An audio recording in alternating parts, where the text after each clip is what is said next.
Hey Baddies, we want to take a quick minute to shout out our amazing sponsor, Eli Lilly, for supporting our mission here on Baddie to Baddie.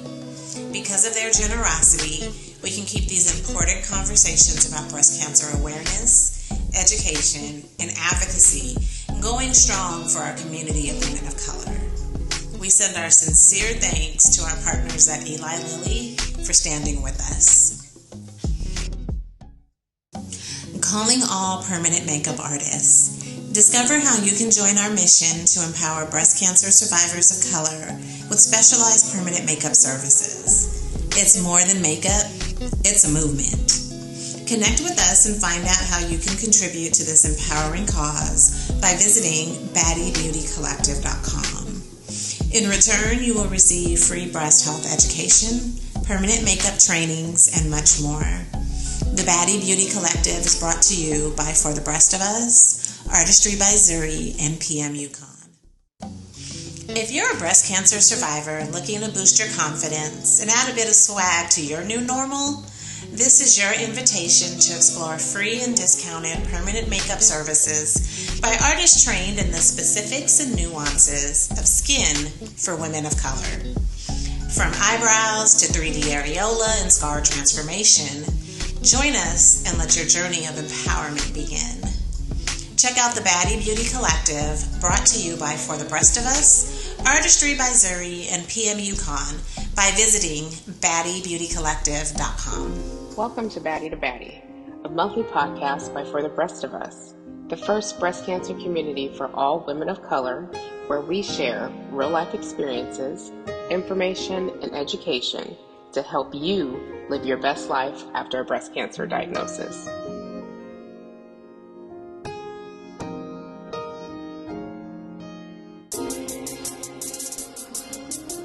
Welcome to Baddie to Baddie.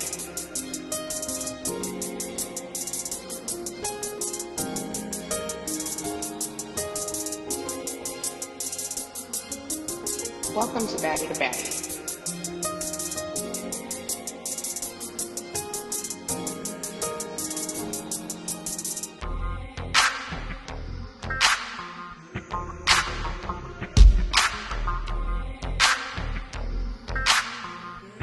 Hello, everyone, and welcome to another episode of Baddie to Baddie. My name is Marissa. I am the co-founder of For the Breast of Us. We are an all-inclusive community for all women of color who have been impacted by breast cancer. Today, I am joined by Baddie Ambassador Deb. She's one of our Hispanic Latina baddies, and we are doing a special episode on Hispanic Heritage Month. I wanted to make sure that we highlighted some of our Hispanic baddies who are in the community and get their perspectives on what it's like being impacted by breast cancer and just life in general. So, hey, Deb, how are you doing? Hey, Marissa. I'm so glad to be here. Thanks for having me. Yeah. So why don't you tell everybody that's watching and listening a little bit about yourself? Well, hey, everyone. I'm Deb, and I was diagnosed with metastatic breast cancer 6 years ago in 2018 at the age of 37. And it was definitely a shocker because there's no history of it in my family. At the time, I was a single mom of a 4-year-old, and she's 10 now, so I've been doing good since then. It was triple positive invasive ductal carcinoma, and when I was diagnosed, basically 2 weeks later, they told me it was metastatic, so a de novo diagnosis. Mm-hmm. And I got started off with treatment about a month and a half later. I delayed it on my terms because I wanted to look into some like natural type of stuff, but that didn't really work out. And I went with the science. So I got some treatment and I was doing pretty good. I was doing very well for about 5 years until last year, about this time last year, I was feeling it on the first and I felt something. And so my next scan after that showed I had 2 new tumors and I thought it was progression, but it was not progression.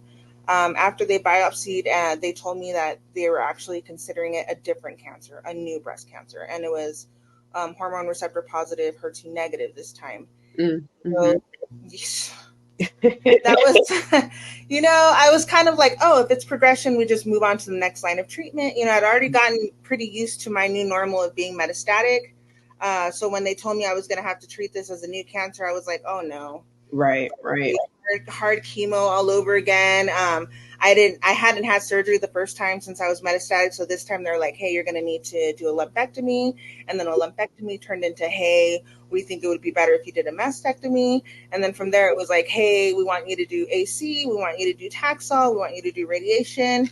And so here I am. It's been a busy year of just dealing with breast cancer. And I mean, it's always been busy dealing with breast cancer for the last 6 years. But this particular past year has been really trying. Mm-hmm. Yeah. And I've been trying to keep good spirits about it, but I'm also very honest with myself. This has been rough, but I feel like I'm seeing the light at the end of the tunnel, and I'll be back to my regular metastatic routine soon enough. Hopefully sooner rather than later. But it's just I've heard people say breast cancer is the gift that keeps on giving, and I definitely feel like I've been on the receiving end a lot. So, but yeah, that's kind of where I'm at right now. And like I told you before, I'm just tired of being tired, but I'm hanging in there. Yeah. We don't really have a choice when we have families. No, you don't. Not at all. So that's kind of my attitude. It's like everything I'm doing is, because I have a daughter, I have my bonus kids are older. They fend for themselves. They're like, hey, are you doing good? And they check on me. But the 10-year-old, I gotta be here.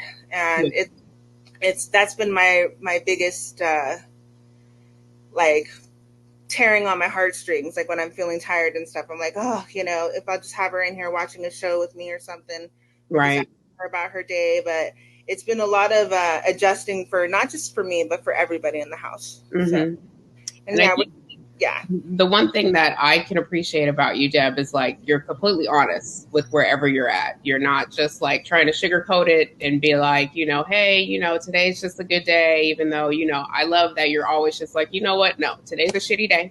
Yep. And I don't feel good and I don't care. And I'm just going to tell you exactly how it is. And I can appreciate that because you get a lot of, and I don't want to say toxic positivity because I've been seeing that word been thrown around, but you just get a lot of people who may show one side, but don't actually show what the other side really is. Oh, exactly. And this didn't like happen overnight. I haven't always been like this. I think I had to like go through a lot of bad experiences in my life to find my voice. And then I kind of got to that whole like, F this, I'm going to be me and I'm going to take it one day at a time. And this is how it's going to be. And you're right. I am very honest about how I am because that way there's no confusion. There's no like, if somebody asking me, hey, how's it going? Like, how it's going. I just posted how it's going. Right. So, like it's going, but I'm hanging in there. And that's what I always say. I'm like, I let it off my chest. I get it out there and then I'm like, okay, I'm fine. Or I say, okay, I don't have time for anything. I can't do anything. I can't handle it. And then the next morning I'm like, oh, by the way, or I did that. And I think that's what people have expected of me too. It's like, no matter how tired I am or how run down I'm feeling or how moody I am, struggling with my mental health, I'm still here. And I'm still trying to show up as best as I can, even if it's in a modified way. Right. And I can't believe that it's like been a year already. Like, I feel like this year is just like flown by.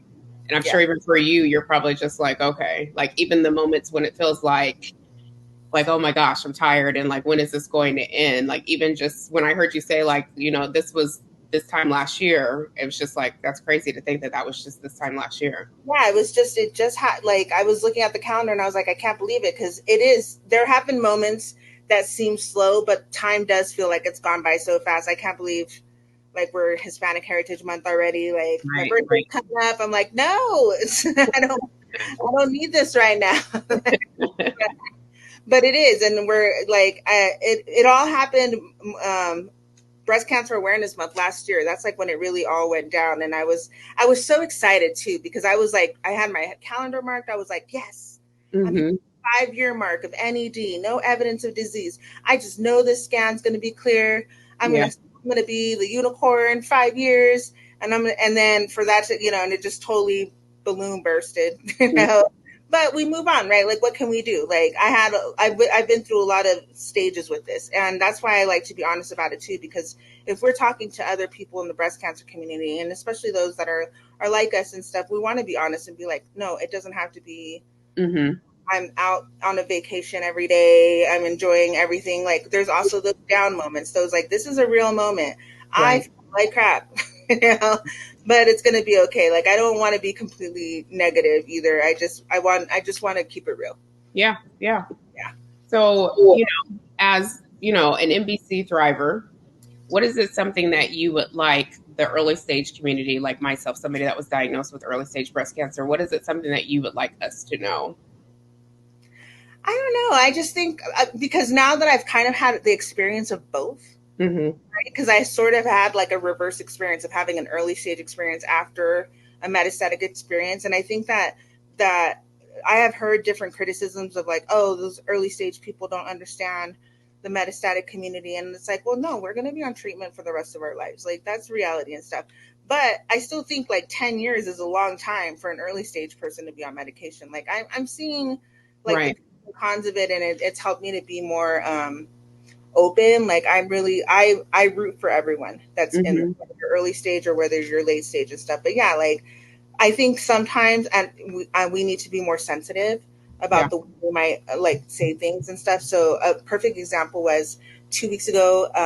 I was really unsure about ringing the bell, right? Because as a metastatic thriver, I'm not going to have that experience. I'm going to, in a couple of weeks, I'm going back on my MBC meds. It's just going to be back to metastatic schedule and stuff. But as someone who was also having treatment for an early stage breast cancer, I was like, wow, this is really exciting. I want to ring the bell. And so I did. I had my husband record it. And we made a little tiny video. And then I decided to not post it. I was like, you know what? I have way too many friends with metastatic breast cancer. And I feel like this would be a little weird and maybe even a little insensitive. So I'm going to just save this for myself. I think I put it in my stories because I was like, nobody really looks at my stories, like 10 people. I was like, I'm just going to slip it in here. Like, hey, I did this, but this is the back burner and stuff. But I think it's things like that. And like, where sometimes I think we just need to like read the room. Like, and stuff, but, and I think that, that maybe some early stage people, they're just so excited to get to that finish line, and those of us with stage 4, we don't have a finish line. Like there's no finish line. We are taking it day by day, line by line, treatment by treatment. And even with metastatic breast cancer, I'm still really sensitive of like others who are on their like 5th and 6th line and stuff. And I'm just like, I almost feel like guilty for still being on my first line for the Met stuff, and so it's like, it's just like, it's just figuring it out, seeing, and the audience too. It like really depends on like who's there and like who's listening and stuff. But I think that we're all going through this, whether it's early stage 4 and that support is needed all the way around. And I think that a lot of the early stagers could like, the best thing they could do is just keep showing love and support. Those of us. Yeah. And, that's one of the things that I'm really sensitive, about, even though I was early stage, at my cancer center, they don't have a bell that you can ring. I know some places do, some places don't, but I didn't have one. And I remember being like, oh, like, how come I didn't get a bell? But then even now I'm, I know a lot of people celebrate it, and I feel like celebrate however you want to.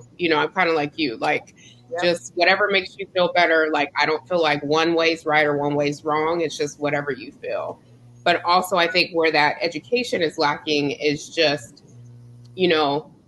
people in the community, and not even just early stage, I would just say people in the community in general, not necessarily knowing about MBC or what that means. And like you said, being sensitive to the fact that there are going to be people in our community who are going to be on medications like yourself for the rest of their lives, and just knowing that. But I think that's where the education is lacking. And that's one of the things that, I'm wanting to do a better job of, especially for the rest of us, is, letting people know, like, there are people in our community who will live with metastatic breast cancer for the rest of their lives, and being sensitive to the fact of that. Exactly. And it's, and even the ones of us living with it, we're still getting used to it. It's like, I've been living with this for 6 years, and then it's still like, oh, this is so weird, or when people ask you, like, when are you going to be done with treatment? It's always like, oh, I'm not, and I think that this time around, I've been posting a little bit about my journey and stuff, and people were surprised or almost like, oh, you still have it? Like, yes, I still have it, and these are people that don't have breast cancer. So they're outside, they're maybe from groups that I volunteered with in the past and stuff. And I'm like, yeah, I'm still here, and it's like, or they only respond when they see the bald picture. Oh my gosh, Deb really is going through it. Right.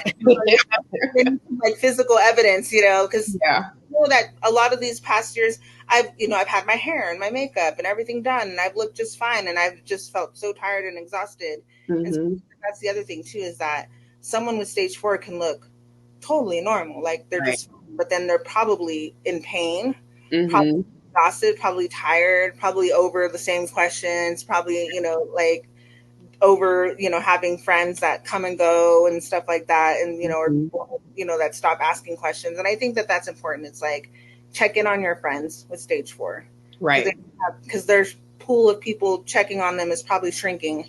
And I've learned experience, and I've listened to, like, I've met other people with MBC and stuff. And it's like, oh, we have each other. We have to cheer each other on and support each other. Yeah, exactly. I think that's a good point, is to, remember that we check on people and not just be like, that whole cliche thing of like, oh, they're so strong. And it's just like, no, like, just check on everybody, because you just never know. You never know at all. Yeah. Now, being a Latina baddie and here in the community, have you noticed, since you are thriving with MBC, do you get a lot of other women, especially Hispanic women, who reach out to you with questions, or, just have anything that they kind of want to pick your brain about?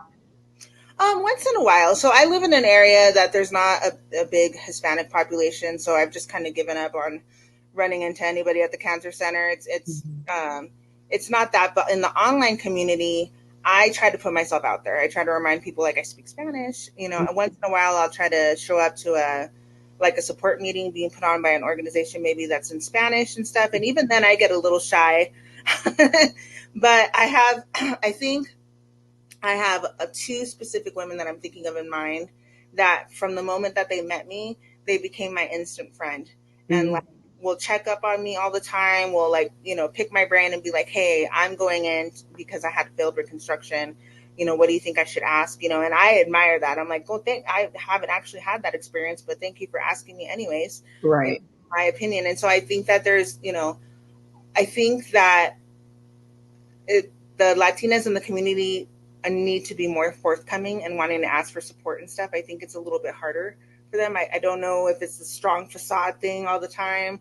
But when they do, I think it's important to really reciprocate it and be there and check on each other and stuff. And it's like, so it's like, it feels, I know that there's probably more than there really is, but it feels small to me right now, like the community that I'm meeting and stuff and trying to be part of, and connecting with other Spanish speakers and even non-Spanish speakers, just Latina women in general. And I just think that's what it is. It's like, it's like a cultural thing, like keeping things stuffed in, or no, I'm fine, or, I get it. So when I do have someone reach out, or, hey, Deb, what do you think about, XYZ, or, and I'm like, hey, go get a second opinion, and we're helping each other. Like, I'm constantly helped by just somebody saying, like, hey, I hope you're doing okay. Like, it's just, it feels different. It hits different. Right. Yeah. And so, kind of streamlining to that, what can organizations do a better job at? And, like, making sure that they include, Hispanic people and Latinas, or not even just include, but what can they do to make it seem like it's more inclusive? I don't know. I think just being more welcoming, like, or having some kind of programming that might, like, just have them feel included. Like when we're saying, all women of color, like a really, showing up, showing the faces, doing a podcast like we're doing right now. Just saying, like, hey, we have baddies, that are Latina also, like, don't be shy, Right. we got you. Like, we're also here, like, I think it's just having a warm and inviting sort of attitude. And I think that makes a difference. It plants a little seed, hey, I know where to go, because there's not that many places to go. Right. And stuff. And so it's like, or, and I wanted to stress that too, because not all Latinas speak Spanish, but like, so I think that that's what it is too, is that some spaces are like, oh, we're just Spanish speaking, which is great and super awesome, Spanish speaking community. But I think that might put off younger generation or those who didn't learn Spanish. So it's like, then they feel like they're in an in-between. Right. Like, where do I fit in? And I think that For the Rest of Us is a perfect place to sort of close that gap and come in and be like, no, we're here for all of you. Like, all of you. Yeah. So advocacy, I know the other day you had posted about how, just being so tired and everything, that you kind of put a little bit of pause on your advocacy work, which is, I commend you for doing that and actually coming out and saying that, because a lot of people don't. I had to. Yeah, yeah. And so, advocacy, it ebbs and flows. So how do you, is that kind of like your go-to? Is that like your first time actually coming out in public and just being like, I have to kind of take a step back? Or, what do you do when you feel that way?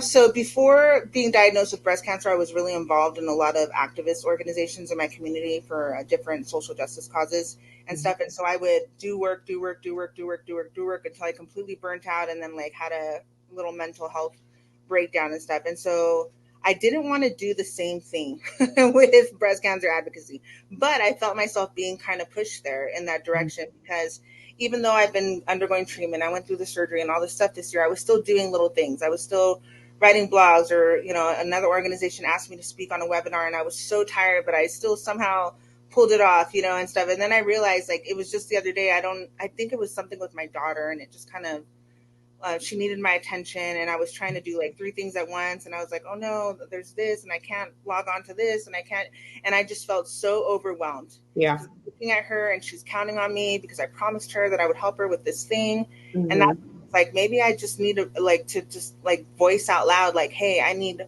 a pause right now. Right.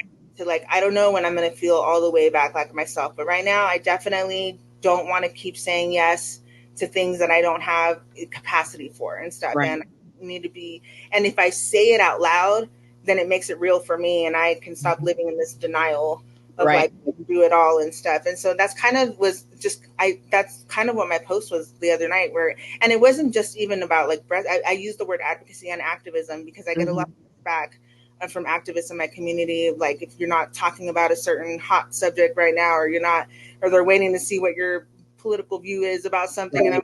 And I'm quiet right now. Yeah. If you know me, you know me. Right. But I feel like I pushed myself to that point where I was like, maybe I just need to make a little announcement, and people are really forthcoming with their support, and really like, Dad, you've always, done stuff, take a break. But I think that's what it is, that when you're somebody that does stuff all the time, it's really hard to take a step back. Yeah, it is. To say no, especially when you have like Breast Cancer Awareness Month coming and stuff, where it's like people are already asking things, and I'm like, I don't want to say yes to something if I don't feel like I have the capacity to right. do this, or be very selective. Like, okay, like I just took a pause from writing for a little bit, so I'm like, well, I have a whole new year's worth of experiences to write about, so when I'm ready, like I feel like the paper, yeah. I have plenty to say, but right now it's like, I don't even want to open up my Chromebook.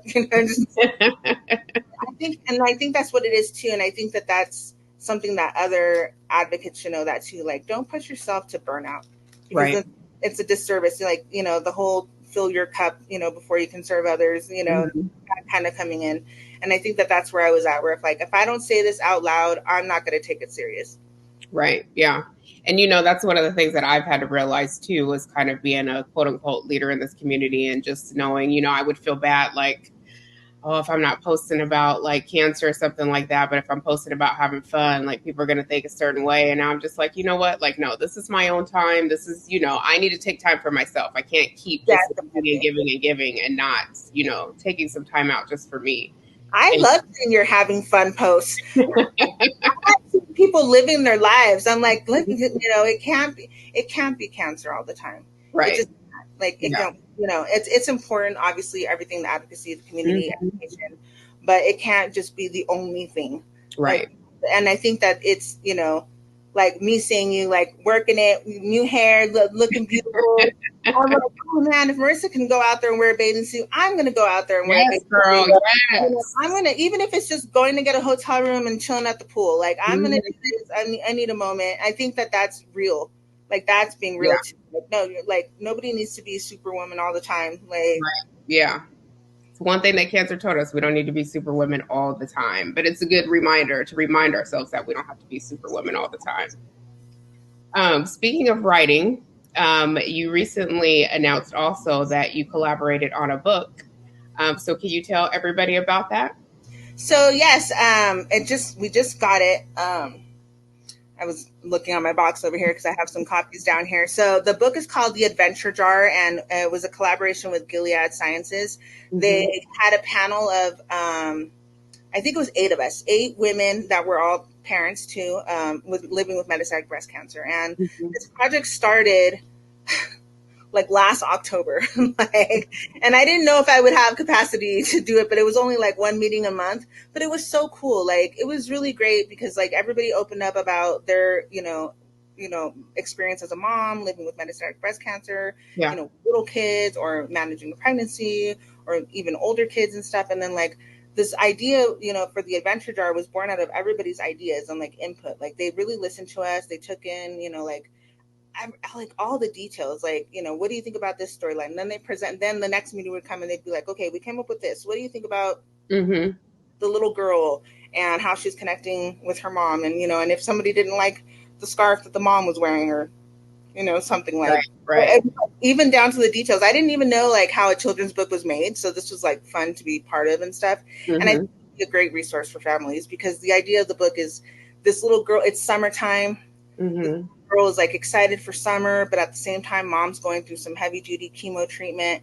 And so, her and her little brother, they want to have these adventures, but mom's maybe not up for it. And so there's this jar and they put all these ideas in the jar. Things they can do that are like modified adventures that they can go on and still enjoy and find the magic. Look for the magic is kind of taglines in the book, looking for the magic.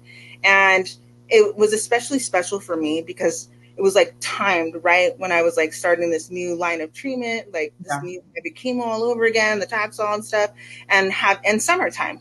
Right. So like I was able to ask my daughter too for her input and be like, oh, mom's working on a book with all these other moms and stuff. What do you think about this? This little girl, wants to go on these adventures, and and she thought it was a great idea too. And so the book basically shows through the pages these different adventures. Like one's like, make believing that you're, in a submarine underwater, or that you're in a nature garden, and just being able to find, like a regular excursion, making it more exciting, especially for like little kids who might not understand mom being so tired from treatment, but it was like a full family. I like that they had like a dad character in there, kind of supporting mom and stuff. And they had the little brother. And it was just a fun project. It was very colorful to see like the end result. Like when the books came today, I was so excited. I went right over to my cancer center and took a few copies of her. I was like, I know that there's got to be another mom or two in the area. This is a small city, but I know that there's got to be some other women with metastatic breast cancer around here. Yeah.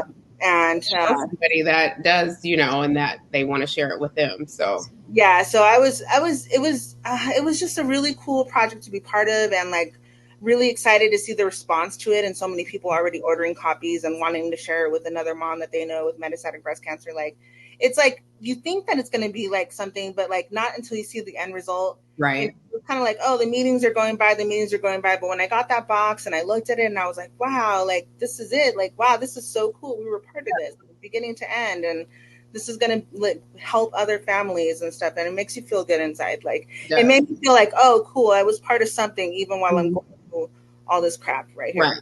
And it reminds you like, this is the reason why we do the work that we do. Yes. Yeah. And so, copies, people, they can order copies for free, correct? Yeah, the adventure jar. It's like I have it on my link, but it's like I don't know it off the top of my head. We'll put the link on our page, so yeah. But yes, the people can order a free copy. Like, and I especially liked that part where I was like, oh, cool, like make it accessible to everyone and stuff. And the panel was very diverse. So I was really, really glad for that. When I was going on the meetings and stuff, there were other fellow patients that I knew from like LBBC and stuff. So see familiar faces. I'm like, hey, you too, yeah, and it was just nice. It was like, okay, this feels fair. Yeah. We all have different experiences, and so like we should get all of those experiences combined, all the voices and stuff. And so I'm glad to have been part of this as well. And so it just it just felt really good, and I'm really glad it's getting out there and stuff and into the right hands. Good. Well, before we wrap up, Deb, and thank you so much for joining me, because like I know that you're tired, I know you're going through treatment, but I appreciate that you're even taking the time out just to let me know a little bit more about you, but then also the community as well. But before we wrap it up, what is one thing that you want our community to know, even just about Hispanic, people in general? I think if you know other Latinos and Latinas, you know that we are very welcoming people, and we love to celebrate when there's something to celebrate and stuff. But I think that sometimes when there's hard times, your Latino friends might kind of retreat back into their shells. So check on your friends, show them some love and stuff, let them know you're there. Yeah. Because we'll be here for you too. Yeah. I love it. Well, again, thank you so much, Deb. I appreciate it. I'm always sending you love and good vibes and all that good stuff while you're going through, your treatments. Definitely will continue checking on you, and we will definitely talk soon. Okay. Thank you so much. I appreciate it. Thank you for having me. You're welcome. And thank everybody for watching. We'll talk to you soon. This is another Baddie creation brought to you by For the Rest of Us. Don't forget to subscribe to Baddie to Baddie wherever you get your podcasts. And follow us on Facebook and Instagram at For the Breast of Us, on Twitter at The Breast of Us, and check us out online at breastofus.com. Thanks for listening.